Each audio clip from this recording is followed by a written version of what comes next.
pembebasan Irian Barat. Tujuan dari pembelajaran diantaranya adalah kalian menjelaskan latar belakang pembebasan Irian Barat. Kemudian kalian bisa menganalisis perjuangan diplomasi, konfrontasi ekonomi, konfrontasi politik, kemudian konfrontasi militer dalam upaya pembebasan Irian Barat, dan juga menganalisis peran PBB dalam upaya pengembalian Irian Barat ke pangkuan Republik Indonesia. Kira-kira apa latar belakang upaya pembebasan Irian Barat? Ada yang tahu? Kembali kepada perundingan konferensi Belanda. Jadi, ini Belanda tidak mau menepati hasil KMB. Salah satu KMB, salah satu poinnya adalah Irian Barat akan dibicarakan 1 tahun kemudian. Tapi ternyata berlarut-larut dan ditunda-tunda terus penyelesaian masalah Irian Barat tersebut. Nah, ini yang menjadi latar belakang dari pembebasan Irian Barat. Kemudian untuk pembebasan Irian Barat itu ditempuh dengan berbagai cara, ya, berbagai upaya untuk pembebasan Irian Barat.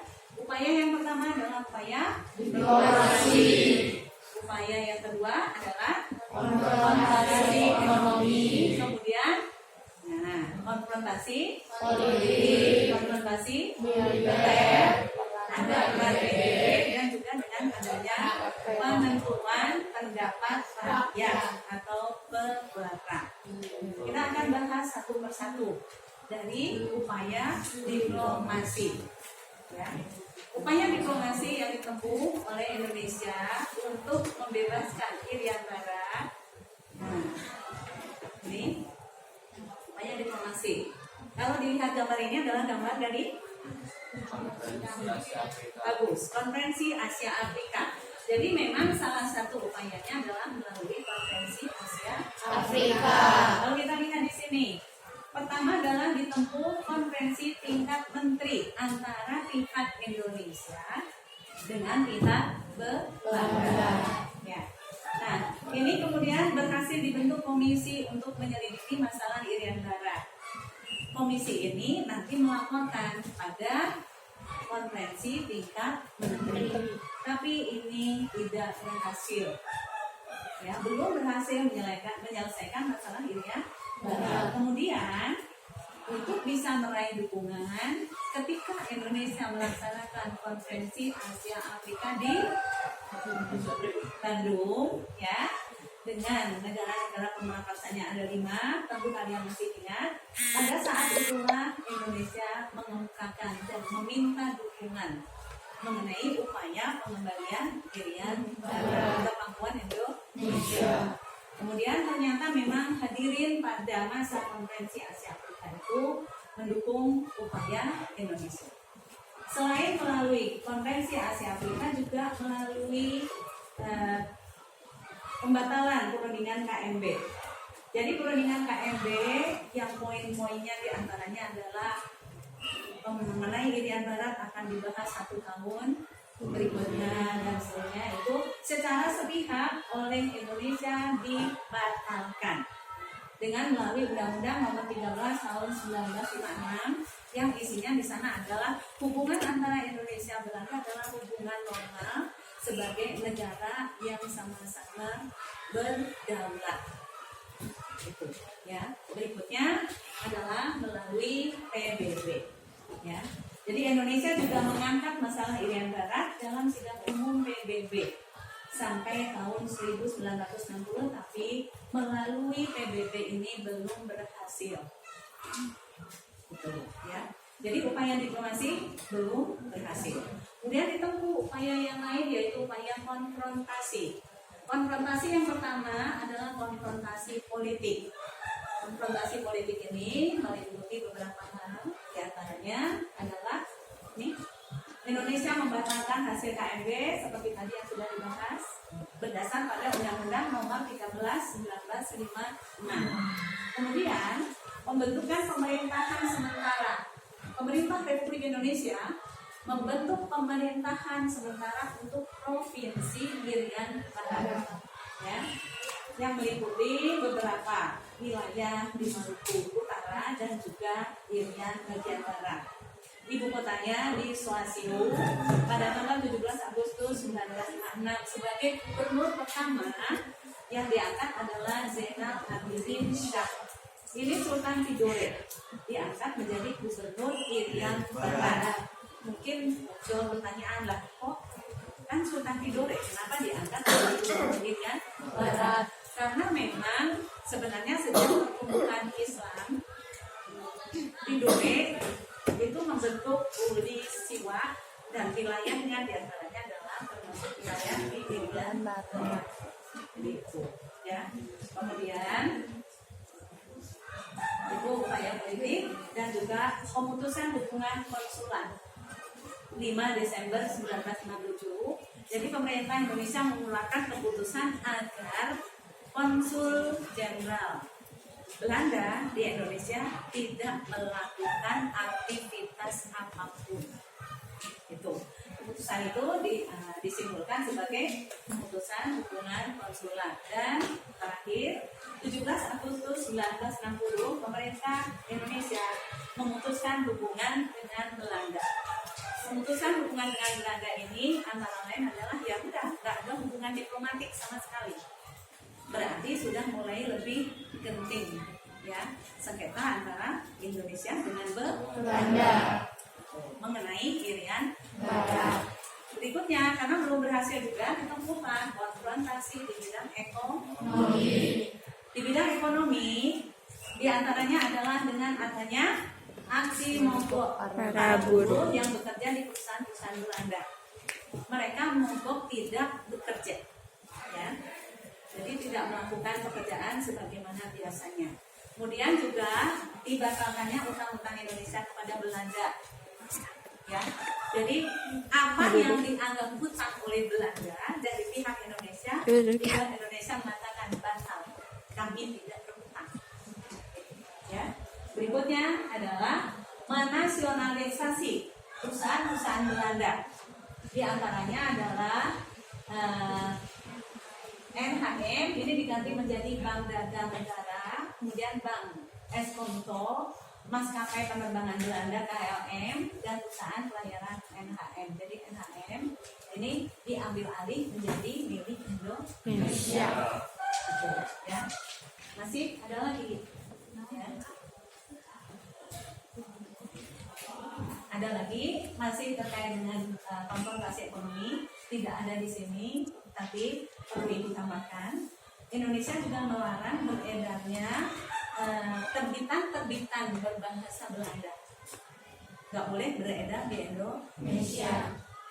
Apa yang dilakukan ini termasuk adalah pengambil alihan perusahaan-perusahaan Belanda, dinasionalisasikan menjadi milik Indonesia. Itu sebenarnya sangat merugikan bagi pihak Belanda.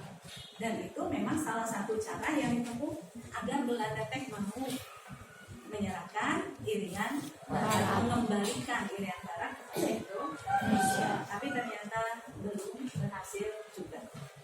Akhirnya ditemulah konfrontasi militer. Nah, konfrontasi militer yang ditempuh ini, yang namanya tanggal 19 Desember 1961, Presiden Soekarno mengumumkan Trikora. Apa tadi? Tiga komando rakyat. Apa saja isinya? Gagalnya pembentukan negara. Ya, silakan satu orang dibaca. Ya. Gagalkan pembentukan negara boneka Papua buatan Belanda. Yang kedua, kibarkan sang merah putih di Irian Barat. Yang ketiga, bersiaplah untuk mobilisasi umum guna mempertahankan kemerdekaan dan kesatuan tanah air dan bangsa. Gagalkan pembentukan negara boneka Papua oleh Belanda. Kalau itu berhasil dibentuk, berarti akan menjadi bagian dari kekuasaan Belanda.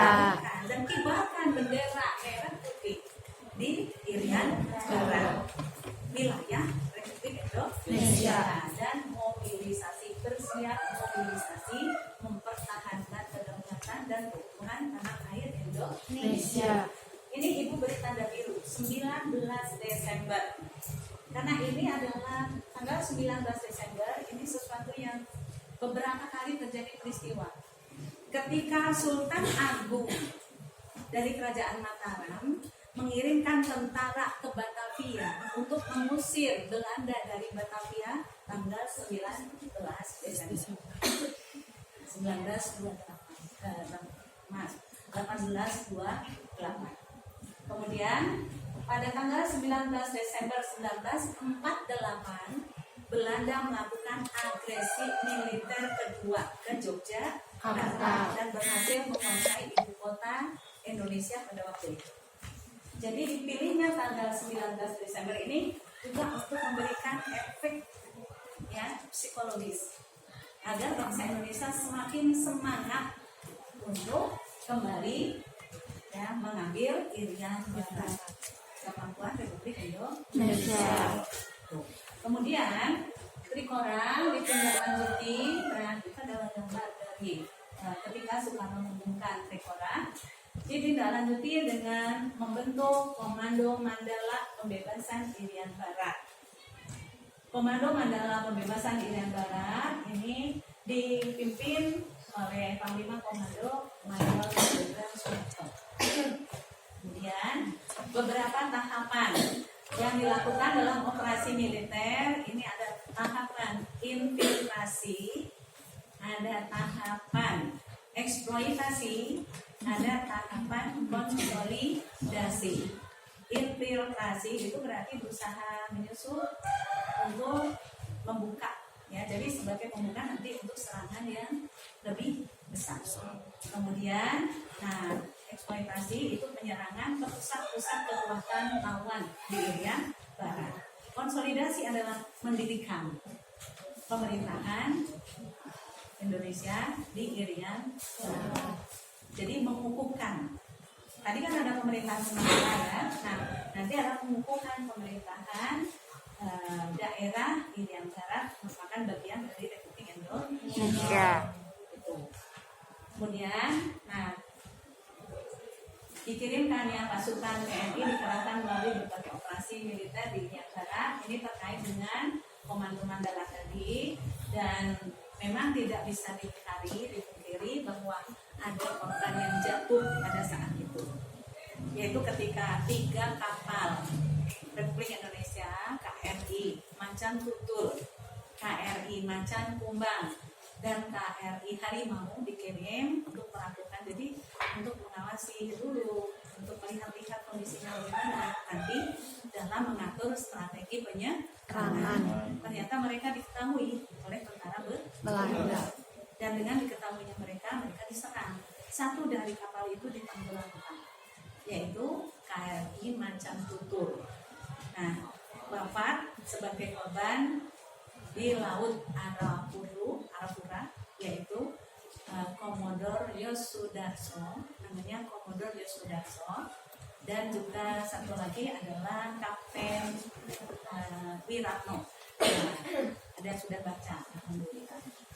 Nah, itu berbagai upaya. Jadi upaya apa saja? Pertama diplomasi, kedua konfrontasi politik, kemudian konfrontasi ekonomi, kemudian konfrontasi militer. Sudah berhasil belum? Belum. Nanti masih dilanjutkan dengan perundingan New York ya, atas inisiatif PBB dan pihak Kementerian Luar Negeri Amerika Serikat. Nanti ada konferensi New York, kemudian ada perjanjian New York. Itu akan kita bahas berikutnya. Nah, itu tugas kalian nanti untuk mendiskusikan tentang peran PBB dan juga tentang pemungutan pendapat rakyat. Didiskusikan, kalian 4 orang saja. Nanti ada 2 kelompok berarti yang harus presentasi.